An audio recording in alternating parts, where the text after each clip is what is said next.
Hi, I'm Dan Caldwell once again, and part of this great group that's trying to explain the good of all the things that happen with the dam and the recovery of the fish, with the citizens group that's working on every aspect, that's trying to tell the truth. So earlier I talked a little bit about the barging situation, and I do have an example here of one of the larger barges now that was used when we barged our fish. And so this thing is a 1/64th representative of it. And as one of the guys that I worked with down there, worked in the shop, built this for me when I retired down there. So I have a pretty good memento of what's left over. So these are the wires on the end. This would be the push knee area where the tug would be pushing. This is the engine room and the pump room and the motors and stuff and the fuel tanks on the back. And this is where I spent most of my time, was in this shack in there, watching the monitors and all this kind of stuff.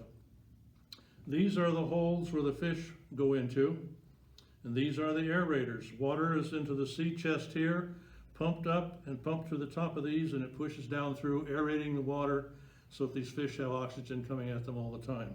This does not show the portholes at the side that's actually there, and that's where the water is continually pumping out, pumping in, pumping out.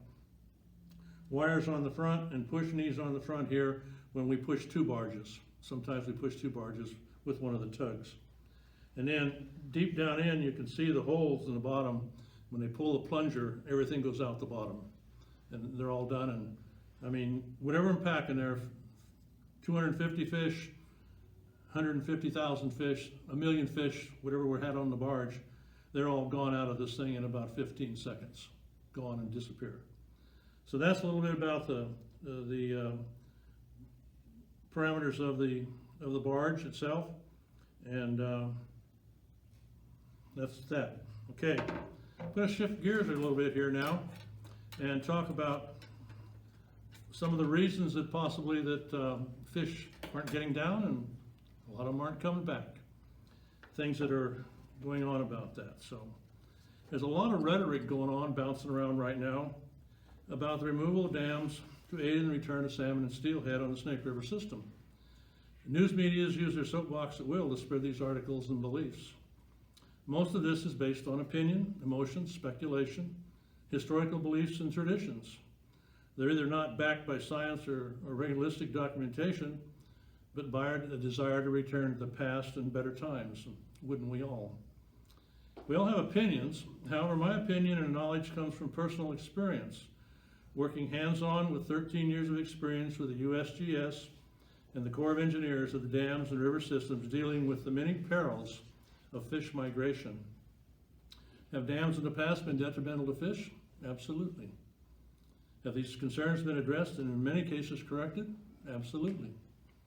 The development of new, improved, changed, and corrected facilities and operation of the dams has profound positive effect on the health and safety of fish out-migration and returning adults. Other barriers that impede their migration and return are quite obvious, but not considered in depth.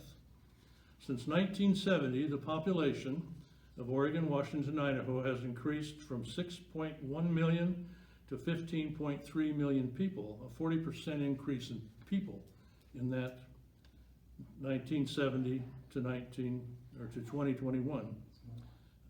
Many more people are using the river systems now. Predators have been an issue since the beginning of time in many places around the world. They still are. Wolves, mountain lions, bears, coyotes have been as devastating to elk, deer, sheep, and cattle ranchers for decades. Many controls have been in place and been used and reduced the population, but they're still a problem today. Legislative dictation to not allow culling them has always been an issue. When avian, Pisces, mammalian, that means birds, fish, and mammals, predators are allowed to go unchecked with no control on the basis of the term endangered, favored species like salmon and steelhead are compromised. Walleye, catfish, bass, and pike minnow all contribute to smolt mortality. Dams and fish can exist both and be successful if a few actions are carried out, as have been necessary and successful in other predator control operations. Permanently culling to more manageable numbers of sea lions, pelicans, cormorants, Caspian terns, and seagulls that have caused the demise of outgoing smolts and returning salmons is absolutely necessary. Hazing with noisemakers is not realistic and not effective. Desperate times require desperate, sometimes unpopular measures. Commercial fishing, sport fishing, gill netting, foreign fishing, ocean water conditions have all had a toll on returning adults. The entire West Coast tributaries are all experiencing low returning numbers as well, and they don't even have any dams.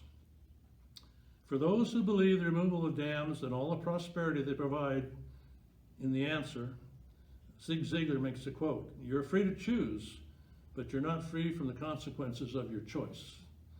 And so what we're doing is choosing to make a blend with this and have the right things come out of it. Without predator control, which is vital to all game and fish populations, it's even more important now than ever that necessary action be taken. Thank you.